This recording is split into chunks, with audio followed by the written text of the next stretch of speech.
자, 스캡틱스 시간입니다. 전 세계에서 일어나는 초자연적인 현상, 믿을 수 없는 일들에 대해서 어떤 마술사의 시각으로 이거에 대한 진실에 좀 접근할 수 있지 않을까 하는 시도에서 만들어본 컨텐츠예요. 예전부터 이런 어떤 UFO나 미스테리 서클, 외계인, 예언, 어떤 무속신앙 같은 이런 일종의 비과학적인 방법들을 이용해서 사기를 치고 부당한 이득을 취하는 사람들을 밝혀내는 일을 마술사들이 해왔어요. 아주 예전부터요. 저도 이제 직업으로 마술을 하기 때문에 어떤 이러한 영향을 좀 받아서 이러한 사건들에 관심을 갖기 시작했고요.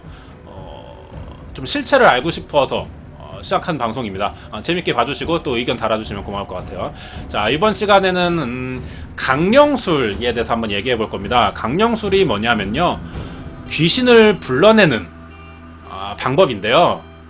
이게 사실 좀 말이 많습니다. 왜냐하면 과학적으로 밝힐 수 없는 내용이고 어떤 눈앞에서 현실적으로 물질적으로 밝혀내기 힘든 것이기 때문에 말들이 좀 많습니다. 오늘 이거에 대해서 좀 알아보는 시간을 갖도록 하겠습니다. 자, 이 사진 잘 알고 계시죠? 한 2년 전 이때쯤에 상당히 잠깐 유행하다가 멈췄었던 건데, 찰리 챌린지라고 이제 서양에서 들어온, 일본으로 치자면 어떤 분신사바 개념의 게임입니다. 그쵸? 저렇게 십자를 해놓고 예스 노 이렇게 해놓은 다음에 연필로 십자를 만들어 놓습니다. 그리고 이제 주문을 외우죠. 그리고 질문을 합니다. 그러면 저 연필이 저절로 아무도 손대지 않았고 바람도 불지 않았는데 갑자기 자기 혼자 움직이면서 그 질문에 대한 대답을 해주는 이런 게임 같은 건데, 이제 찰리 챌린지라고 하고 이제 강령술의 일종이 되겠죠. 그렇습니다. 이 강령술이 뭐냐 하면요, 들어보신 적이 있을 거예요. 이제 게임으로 치면은 네크로맨서라는 이름의 뭔지 마법사 캐릭터 들어보셨을 거예요. 강령술사입니다. 네크로맨서가 영어로 이제 시체나 죽은 사람의 영혼을 이용해서 이제 그것들과 대화를 하거나 주술을 행하는 어떤 주술사, 우리나라 치면 무당 같은 개념이죠. 근데 이것들이 이제 게임으로 잘못 표현되면서요, 어떤 시체를 일으켜 세우는, 좀비로 만드는, 그리고 뭐 저주를 내리는 저주술, 이런 걸로 약간 왜곡당하긴 했습니다. 근데 실제로 간단히 말하자면 이제 우리나라에 아까 말했던 무당이 하는 일과 비슷한 서양의 어떤 심령술 같은 개념으로 생각하시면은 비슷할 거라 생각합니다. 이 찰리 챌린지나 어떤 분신사바 같은 게 인터넷에는 상당히 좀 어린 청소년들에게 관심이 많은 주제인 것 같아요. 어떤 이런 귀신을 불러낸다, 오컬트적인 요소도 있고 좀 뭐랄까 약간 무섭기도 하고, 그렇기 때문에 좀 의심도 들지만 좀 뭐랄까 믿고 싶기도 하고, 이런 심리가 작동한다고 생각하는데요. 이러한 것들에 대한 종류가 좀 많습니다. 이런 강령술스러운 이런 놀이들이 좀 있어요. 어린이들이 좋아하는데 대부분이 일본의 괴담 형식으로 떠돌던 것들이 이제 우리나라에 들어오기 시작하는 겁니다. 뭐 이것들에 대해서 이제 뭐 과학자나 마술사들이 실체를 밝혀내려는 노력들이 있었어요. 뭐 대표적으로 마이클 패러데이라는 과학자가 있었고요. 그다음에 마술사 중에는 굉장히 이 분야에서 정말 최고 권위적인 제임스 랜디가 있죠. 이런 과학자나 마술사들이 끊임없이 이것들을 부정해 왔고요. 또 이런 쪽에 있는 전문가들은 이건 진짜다, 얼마든지 집중해서 해보면은 현상을 체험할 수 있다라고 주장하기도 하고요. 끝나지 않는 싸움인 것 같아요. 하지만 저도 마술사 입장에서 좀 이런 걸 얘기하자면은, 귀신이라는 존재 여부 자체가 과학적으로는 증명된 적이 단 한 번도 없기 때문에요. 제가 지금부터 설명하는 내용을 여러분께서는 좀 진지하게 너무 접근하실 필요는 없을 것 같고요. 그냥 재미삼아, 그리고 또 한 약간의 지식 정도의 개념으로 가볍게 들어주시면 좋을 것 같습니다. 여기 방송을 보고 계시는 분들 중에 이제 몇몇 분들은 대부분이 어린 학생이나 좀 여성분들인 경우가 많습니다. 이러한 분신사바나 찰리 챌린지 같은 경우를 좀 들어보셨거나 해본 적도 있을 거예요. 실제로 SNS에서 인증 영상 같은 것들이 굉장히 유행하기도 했었거든요. 직접적으로는 용어 자체가 강령술이라는 단어를 사용하진 않습니다. 최근에는요. 혼숨으로 불리는 경우가 더 많은 것 같아요. 나홀로 숨바꼭질이나 아가야 이리온, 그리고 분신사바, 이러한 이름들로 불리고 있습니다. 이러한 것들은 일종의 의식 같은 이런 행위예요. 그래서 이런 강령술이 학생 사이에 굉장히 인기 많고 붐을 또 일으키기도 했습니다. 그리고 영화로도 만들어지기도 했죠. 이렇게 관심사에 항상 있는 장르인 것 같아요. 자, 이것들을 실제로 해본 사람들은요, 몇몇 사람들은 이것들을 하고 나서 아무런 현상도 일어나지 않았다, 아무것도 겪어보지 못했다라고 주장하는 사람도 있고요. 어떤 소수의 사람들은 실제로 정신병원에 입원하기도 하고 사고를 당해서 혼수 상태에 빠지기도 하고요. 심지어는 실종당하기도 합니다. 아무래도 이것들이 인터넷에 올라오고 퍼지고요, 순식간에 퍼지고 좀 진위 여부를 따지기에는 어려움이 굉장히 큽니다. 이 게시물들의 출처를 하나하나씩 다 조사해서 실체를 따지기는 상당히 불가능하기 때문이죠. 지금부터 우리에게 익숙한 몇 가지 강령술들에게 좀 제가 소개를 해드리고 방법에 대한 설명을 좀 해드릴 겁니다. 그래서 가위가 잘 눌리시는 분들은요, 하시게 되면은 귀신과는 상관이 없더라도 심리적인 스트레스나 좀 압박감을 좀 느끼실지는 않을까, 이런 생각이 듭니다. 그래서 가위에 눌릴 수도 있고요, 좀 일상생활에서 좀 지장이 있을지도 모르겠어요. 그렇기 때문에 재미삼아 보시기만 하고요, 실제로 함부로 하시지는 않는 게 좋을 것 같습니다. 자, 혼숨이라는 건데요, 보통 인터넷에는 이제 줄임말로 혼숨이라고 많이 불러요. 나홀로 숨바꼭질이라는 겁니다. 자, 보시면 인형 있죠? 그리고 바닥에 칼이 떨어져 있네요. 자, 이게 이제 나홀로 숨바꼭질을 이제 찍었던 사진인 것 같아요. 어떻게 하는 거냐면요, 이제 강령술에 따르면은 이것도 이제 강령술의 일종입니다. 이 숨바꼭질은요, 이것을 시행하는 사람의 인형과의 숨바꼭질을 얘기하는 겁니다. 그냥 본인이랑 인형이랑 숨바꼭질을 하는 거예요. 자, 어떻게 하는 거냐면요, 방법이 있습니다. 몇 가지 준비물들이 필요해요, 이런 강령술들은요. 일단 사람의 형태를 가진 팔다리가 그리고 머리가 있는 인형을 준비하셔야 됩니다. 이런 사진처럼요, 인형을 준비해야 됩니다. 그리고 인형의 배 안을 채울 수 있을 만큼의 양이, 충분한 양의 쌀, 그리고 본인의 손톱, 그리고 본인의 머리카락이 필요하죠. 그리고 바늘과 붉은색 실이 필요합니다. 자, 그 다음에 필요한 게 소금물이나 소주가 필요한데요, 하는 방법이 이래요. 인형의 배를 가릅니다. 그리고 인형을 벌려서 그 안에 쌀과 손톱, 머리카락을 집어넣죠. 그리고 바늘을 이용해서 이 갈라진 배 인형을요, 붉은 실로 꿰맨답니다. 꿰맵니다. 자, 이때 붉은 실을 사용하는 이유는요, 이 붉은 실이라는 게 어떤 귀신이나 악령을 봉인하는 역할을 한다고 해요. 이 붉은 실이라는 의미가 그렇습니다. 그래서 일단 저것들을 집어넣고 붉은 실로 이제 배 인형을 꼬매놓으면은 인형 안에 귀신이 들어가서 바깥으로 빠져나오지 못하는 상태라는 거죠. 결국 인형은 귀신의 힘으로 움직일 수 있다는 게 이 나홀로 숨바꼭질의 방법인 거예요. 방법론인 겁니다. 자, 다 이제 꼬맸어요. 그렇죠? 그리고 귀신을 이제 불러들이기 위해서, 인형을 움직이게 하기 위해서요, 인형에게 이름을 붙여줍니다. 이거는 이제 실제로 이것을 행하는 본인들이 이제 지어줘야 되는 이름이죠. 그리고 인형 앞에 서서 첫 번째는요, 순례의 이름을 부릅니다. 자기의 이름이에요. 3번을 외친 다음에 10초를 세야 한대요. 신지우, 신지우, 신지우 3번 외친 다음에 10초를 세는 거죠. 그리고 집안에 멀지 않은 곳, 그렇게 많이 떨어진 구석진 곳이 아닌 좀 이렇게 눈에 띄지만 약간 거리가 있는 곳에 인형을 놓고 인형 앞에서 찾았다 라는 말을 3번 반복한 후에 인형을요, 날카로운 물건으로 찌른답니다. 상당히 복잡하죠. 근데 지금 말했던 이 찌르는, 마지막에 찌르는 행동이 상당히 위험한 행동이라고 합니다. 이게 결정적인 이 강령술이라는 게 실행될 수 있는 이유인데요, 귀신을 도발하는 행위랍니다. 이것들이 실제로 귀신을 화나게 해서 직접적으로 움직인다, 나에게 어떤 반항을 할 수 있게 만드는 행위라는 거죠. 이 찌른다는 이 의미가요. 자, 그 뒤에 인형에게 인형의 이름을 부르면서 네가 술래다 라고 3번을 외친 뒤에 자신이 인형을 찔렀던 물건을 사진처럼요, 인형 앞에다가 내려놓는다고 합니다. 이후에 준비한 소금물이나 소주를 입에 머금고 어딘가에 재빨리 몸을 숨긴다는 거죠. 인형의 시각에 안 보일 만한 각도에서요. 이렇게 하면요, 인형이 스스로 움직이면서 다가와서 앞에 내려놨던 흉기로, 자기를 찔렀던 흉기로 우리를 찌른답니다. 이 게임을 끝내는 방법은요, 인형이 찌르려고 다가왔을 때 입에 물고 있는 소금물이나 소주를요 뿌린 뒤에 내가 이겼다를 3번을 외친 뒤에 귀신을 해코지할 걸 대비해서 인형을 태워버린답니다. 불에. 이게 나홀로 숨바꼭질의 방법이에요. 어떻게 생각이 드시나요? 어떤 생각 드세요? 딱 들어보면.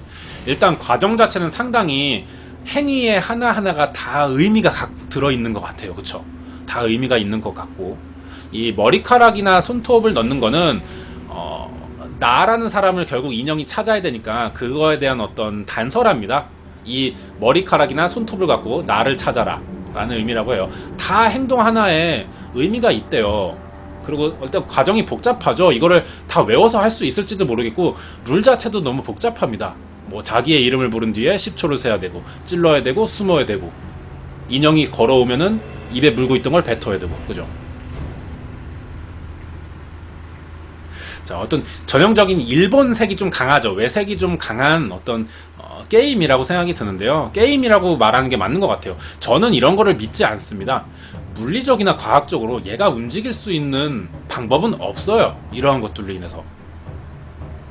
하지만 실제로 이러한 행위가 국내에서도 많이 이제 알려져 있고, 어린이들이 좀 호기심에 많이 해보는 것이라고 하는데요. 일단은 위험하죠.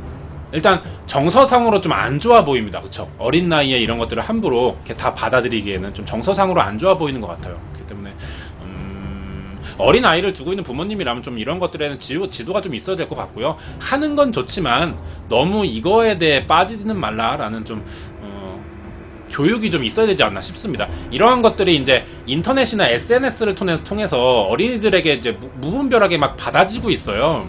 그렇기 때문에 막는다는 건 사실 좀 불가능하다는 느낌이 들고요. 이런 건 좀 교육이 좀 있어야 되지 않을까, 이런 무속신앙적인 것들에 대해서 이런 생각이 좀 듭니다. 이 놀이는 일본의 관서지방, 시코쿠 지방에서 시작이 되었다고 해요. 일본 섬, 일본이죠. 중앙에 빨간 부분이 있어요. 다홍색 부분이 있는데요. 저기 오사카, 교토가 보이네요. 저 지방에서 시작됐던 놀이라고 합니다. 실제로 이 놀이를 했던 한국인과 일본의 많은 체험자들은요, 이상 현상을 경험했다고 증언은 하는데요, 반대로 겪지 않았다는 사람도 있습니다. 그렇기 때문에 이것들이 상당히 말이 많다는 거죠. 이 숨바꼭질이라는 게임 자체가 일본의 어떤 고유 저주스러운 이런 관련된 의식을 좀 변형된 놀이가 아닌가 추측이 드는데요.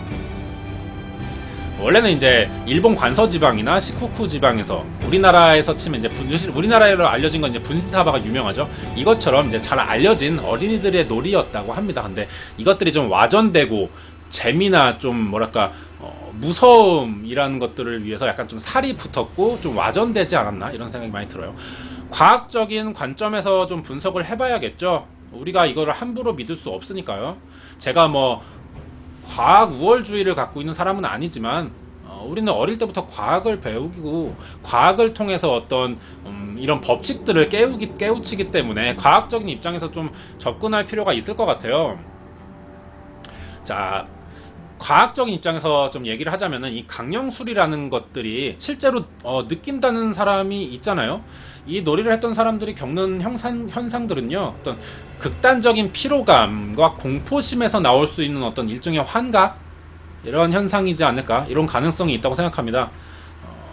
이 나홀로 숨바꼭질, 이 가장 성공하기 쉬운 시간대가 있대요. 가장 성공하기 좋은 시간대가 새벽 3시에서 4시 사이랍니다. 그래서 이때 많이들 시도를 한다고 해요. 자, 새벽 3시에서 4시예요. 어때요? 사람의 일단 정신적이나 육체적으로 좀 피곤한 상태잖아요. 그쵸? 좀 지쳐있어요. 이 시간을 좀 기다립니다. 이 시간에 깨어있는 생활 패턴을 갖고 있는 사람들은 많지 않거든요. 그래서 아무리 정신이 좀 맑다 하더라도 이것들의 순서를 지켜가면서 준비물을 만들어야 되고, 또 실행하다 보면은 긴장감이 좀 생길 겁니다. 그쵸? 이런 긴장감이 좀 극도로 높아지는 사람도 있을 거고요. 그리고 입에 소금물을 물고 있고요. 소주를 머금고 있죠. 이 행동 자체에서 약간의 술이라면 만약에 취기가 좀 올 수도 있는 거예요. 알코올에 인해서. 그쵸? 그리고 입에 뭔가를 물고 있으니까 자기가 지금 무엇을 하고 있는지, 어떠한 행동을 하려고 하는지에 대해서 계속해서 의식한다는 거죠. 자가최면이라는 역할도 조금 동반한다고 생각하고요. 입에 뭔가를 물고 있어야 한다는 것 때문에 입을 열면 안 되니까 숨을 쉬기가 좀 곤란합니다. 우리는 코로 숨을 쉬지만 사실 입도 호흡을 도와주고 있어요. 근데 입으로 하는 호흡이 차단된다는 거죠. 이러한 좀 평소와는 다른 심리 상태, 그리고 피곤한 상태, 지쳐있는 상태에서 긴장이 되고 위축이 되어 있는 상태다. 이러면은 뭐랄까, 환각적인 상태를 일시적으로만 착각이라고 하더라도 좀 경험을 할 수 있지 않을까, 이런 생각이 좀 듭니다. 자, 어쨌든 이러한 이유로 궁금하시다면 이 영상을 보시거나 알고 계신 분들이 해보고 싶다 한번, 이런 생각이 드실 수도 있어요. 하지만 심리적으로 좀 부담을 주는 놀이이기 때문에요, 가위나 악몽을 꿀 수 있고요, 생활에 지장이 있을 수가 있습니다. 그렇기 때문에 웬만하면 과학적으로 입증되지 않았고 이게 진짜다 아니다라고 지금은 단정할 수 없어요. 하지만 제 입장에서 아까의 어떤 이유로, 과학적인 이유로 설명을 드리자면은 저는 믿지 않습니다. 하지만 여러분들은 생각이 다를 수도 있어요. 그렇기 때문에 가급적이면 이 놀이는 하지 않는 것을 추천드리는 바입니다. 두 번째는 이것도 강령술의 일종인데요, 여우창문이라고 하는 거예요. 또 하나의 이제 유명한 혼자서 해볼 수 있는 강령술 중에 하나인데요, 귀신을 보는 방법으로 잘 알려져 있는 유명한 놀이 중 하나입니다. 이 사진과 같은 좀 실제로 직접 따라해보기에도 민망할 정도의, 정말 뭐랄까 진짜 중이병스러운 이거를 해야 된다는데 저는 차마 지금 해볼 수가 없네요. 너무 부끄럽기 때문에. 이거를 하면은 이 손틈 사이로 귀신을 볼 수가 있답니다. 실제로 여러분이 해보신 다음에 이 손틈 사이로 눈을 갖다 대면은 귀신이 보일지 안 보일지는 직접 해보시면 가장 정확히 알 수가 있을 거예요. 강령술을 부정했던 마술사 중에 해리 후디니라는 마술사가 있어요. 그리고 제임스 랜디, 아까 말했던 제임스 랜디라는 마술사가 있습니다. 특히나 이 해리 후디니라고 하는 마술사는요, 굉장히 유명했던 헝가리 마술사인데 사망할 때 강령술이라는 것이 거짓임을 밝히기 위해서요, 유언을 남깁니다. 자신의 아내에게 유언을 하나 남기는데 이 유언의 내용은 절대적으로 비밀이고 아내만이 알고 있습니다. 왜냐하면요, 해리 후디니는 살아 생전에 강령술사들이 사기이고 부당한 이득을 취하고 있다 라는 것을 수차례 밝혀냈고 수많은 강령술사들에게 타겟이 되어 왔어요. 그렇기 때문에 사망을 했으니 자신들을 위협할 수 있는 정말 유일한 존재가 사라졌잖아요. 강령술들의 세상이 다시 왔습니다.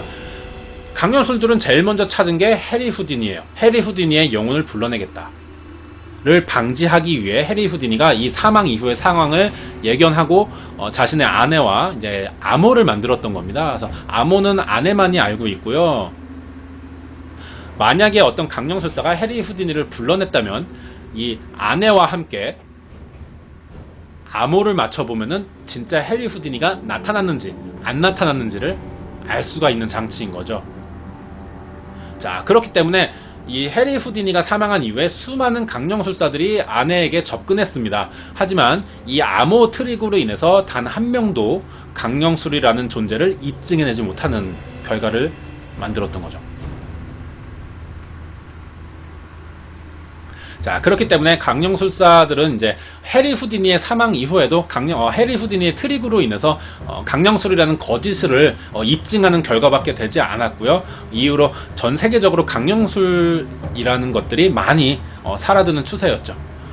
해리 후디니가 강령술에 대한 거를 부정하기 시작한 일화는 이렇습니다. 자신의 어머니가 사망을 했는데 너무 보고 싶은 거예요, 어머니가. 그렇기 때문에 좀 이런 것들에 대한 생각을 하다가 강령술사들이 있다. 죽은 자를 불러내서 대화를 하게 해준다 라는 사람들을 알게 되었고요. 그래서 찾아갔던 거죠. 그런데 실제로 알고 보니 마술사들이 사용하는 트릭을 사용하고 있던 겁니다. 이 강령술사들은요. 세계적으로 가장 유명한 해리 후디니가 이것을 못 알아볼 리가 없었죠. 그래서 강령술사들이 다 사기를 치는구나 라는 생각이 들었고, 그때부터 강령술사들을 폭로하기 시작했던 겁니다. 강령술사들이 해리 후디니의 어머니의 영혼을 불렀다. 하지만 해리 후디니가 믿지 않았던 이유는 정말 사실은 단순한 것들로 시작했어요. 강령술사들이 막 연기를 하면서 영혼을 불러냈습니다. 그런데 해리 후디니의 어머니의 영혼을 불러냈는데 빙의가 됐는데, 해리 후디니의 어머니의 빙의가 됐는데 영어를 사용했다는 겁니다. 근데 해리 후디니 어머니는 헝가리 사람이고요. 영어를 하지 못한다는 거죠. 아주 간단한 것부터 시작해서 이 강령술이라는 트릭을 깨버렸던 거죠. 그 이후에 해리 후디니, 그리고 뭐 제임스 랜디, 이런 식으로 수많은 마술사들이 강령술사, 초자연적인 현상을 불러일으키는 사람, 뭐 유리 갤러도 마찬가지예요. 이런 사람들은 사기꾼이다라는 사실을 알게 되었고요. 이것들을 폭로하는데 아주 많은 노력을 했습니다. 그러한 관점에서 보자면요, 정말로 조금의 호기심도 안 드는 내용이라고 생각해요. 이 여우창문은요. 지금 여러분 혹시 따라해보신 분들 계시나요? 부끄러워지니까 하지 마시기 바랍니다. 내 자신이 상당히 부끄러워지지 않을까 싶어요. 자, 이런 강령술에 대해 좀 재밌는 일화를 하나 설명드릴게요. 음악은 좀 음산하지만 사실은 그냥 해프닝 같은 이야기 중 하나가 아닐까 싶습니다. 카를로스 정령 사건이 있습니다. 카를로스 사건이라고 하는데요, 1988년에 있던 일이에요. 2000년 정도 된 정령이 있는데 이름이 카를로스라고 하는 정령입니다. 이 카를로스 정령과 교감을 통해서 대화를 할 수 있다. 이 사람이 하는 말을 내가 전달해 줄 수 있다라는 이 능력을 갖고 있는 사람이 미국에 나타납니다. 이 사람은요, 실제로 스스로 자신의 맥박을 뛰지 않게 만들었으며 이 정령을 불러내서 사람들의 마음을 읽어내기도 했고요.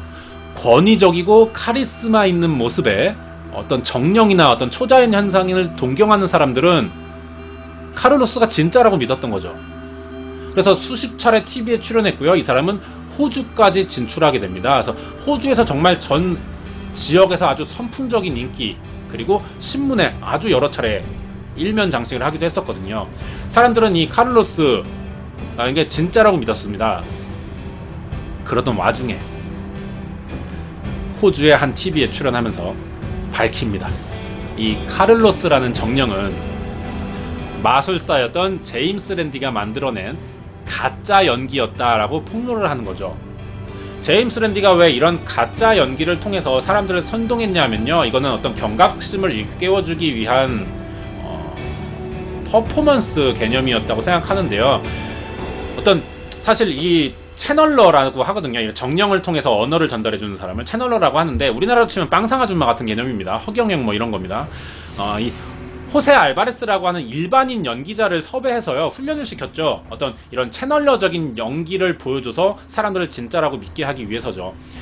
그래서 이런 다 연기였다라고 밝힌 뒤에 초능력은 실제로 존재하지 않는다. 정령이라던가 어떤 강령술 이런 것들은 존재하지 않는다라는 말이 있었고요.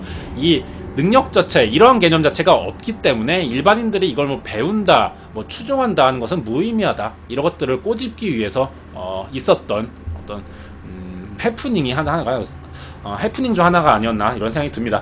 실제로 이 제임스 랜디의 등장 이후에 강령술이라는 게요, 정말 극소수로 많이 줄어버렸어요. 하지만 암암리에 많이 있고요. 오늘 얘기하고 있는 강령술, 나홀로 숨바꼭질이나 여우창문 이런 것들은 아직도 암암리에 어린아이들에게 호기심을 좀 자극하는 내용인 것 같아요.